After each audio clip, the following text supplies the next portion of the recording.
In December 2024, Ismam arrived at his grandmother's village for a break from college.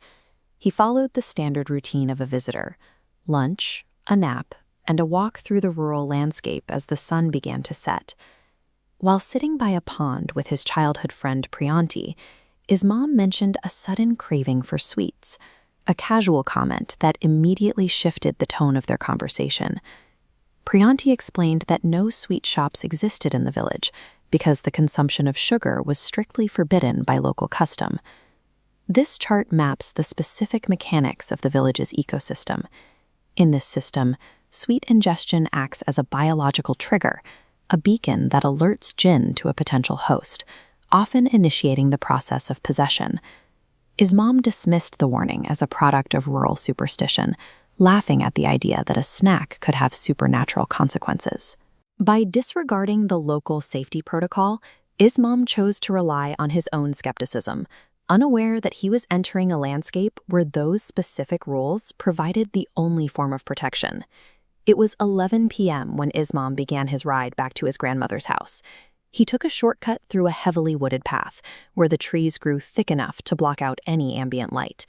At this hour, the village roads are typically avoided. By being out late alone, Ismam had moved further away from the safety of the community. The silence was broken by the scent of candy, a powerful, sugary aroma that hung unusually heavy in the air, despite the lack of any nearby shops or homes. Just a few yards ahead, he found a packet of sweets lying in the dirt, as if it had been placed there specifically for him to find. Assuming a neighbor had dropped them, Ismam picked up the packet and ate several pieces as he continued his ride. This timeline tracks the exact sequence of the breach.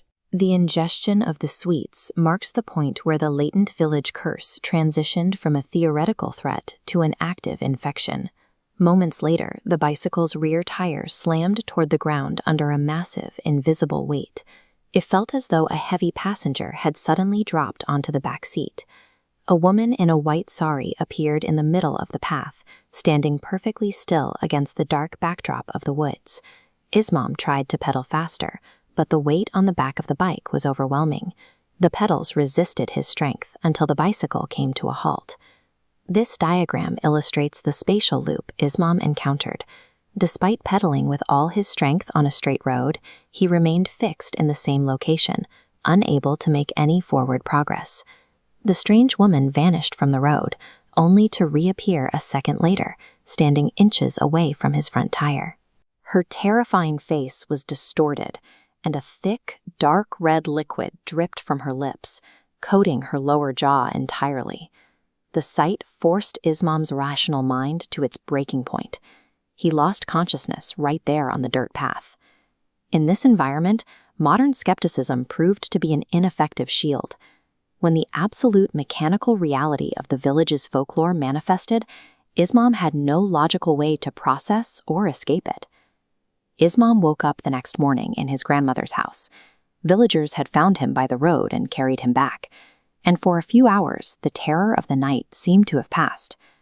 The roadside encounter was only the initial phase. The infection remained dormant throughout the day, waiting for the sun to set again. By evening, the symptoms became physical. Priyanti found Ismam huddled in a corner with blood-red eyes, emitting guttural, inhuman groans. Recognizing the signs of possession, the villagers used heavy ropes to tie Ismam to a window, ensuring the entity could not use his body to wander into the night. An elderly local expert was called in to perform an intervention. He used a specific talisman and blessed water to forcibly eject the entity and break the link created by the sweets.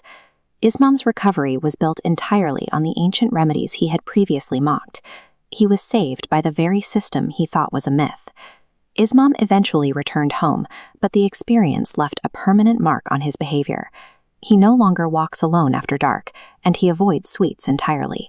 Even in the safety of his city apartment, he often wakes up in the middle of the night to the phantom smell of candy filling his room. This recurring scent isn't just a memory, it's a supernatural scar, a lingering sign of the entity that once tracked him. Village taboos are more than just stories. They function as survival guides, specific instructions designed to protect the living from forces logic cannot explain.